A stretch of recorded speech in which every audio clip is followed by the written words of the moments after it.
새 춘천시장 취임을 앞두고 산하기관장 인사에도 관심이 쏠립니다. 일각에서는 벌써부터 인수위 내부에서 자리 다툼이 벌어지고 있다는 얘기도 흘러나오는데요. 네, 임기가 얼마 남지 않은 몇몇 기관장은 이미 내정자가 있다는 소문까지 돌고 있는데 인수위는 선거 보훈 인사는 없다고 못 박았습니다. 양진호 기자입니다.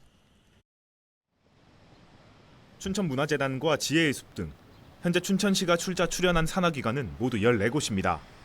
이 중 춘천문화재단 이사장과 자원봉사센터 소장의 임기가 오는 9월 종료됩니다.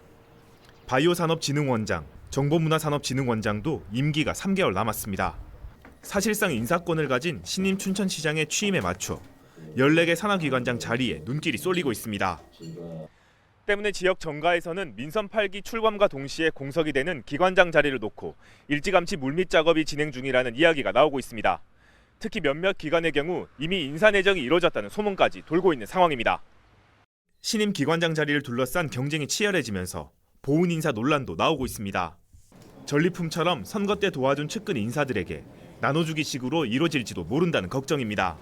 우려가 현실이 돼 전문성이 없는 사람이 낙하산 기관장으로 갈 경우 해당 기관이 제대로 작동하겠냐는 겁니다.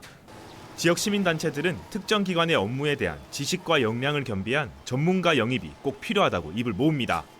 인사가 늘 문제가 됐던 부분들이 농공행사에 그치는 이제 이런 부분이 문제가 됐는데 이번 시정부 들어서 이런 부분들이 좀 개선됐으면 좋겠다는 거고 시민들의 우려하고 기대가 이제 같이 있는 거거든요.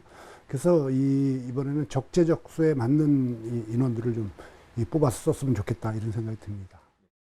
여기에 민선 7기 당시 크게 늘어난 춘천시 출자 출연 기관을 정리할 필요가 있다는 주장도 나옵니다.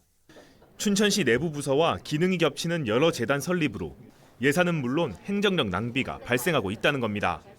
실제 지난 2002년부터 2017년까지 7개였던 춘천시 출자 출연 기관은 이후 민간 위탁 기관을 포함해 14개까지 늘어났습니다.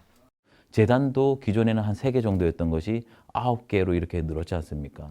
근데 그 재단 자체도 이제 약간의 그 인물들이 들어가는 과정 속에서 다 이제 좀 전문가적인 그런 요소들이 그 목적에 맞게끔 들어갔으면 했는데 그러지 못했던 것이 가장 큰 패착이었다고 생각합니다. 이러한 우려에 대해 춘천시장직 인수위는 산하기관장 자리에 대한 농공행상은 절대 없다고 못 박았습니다.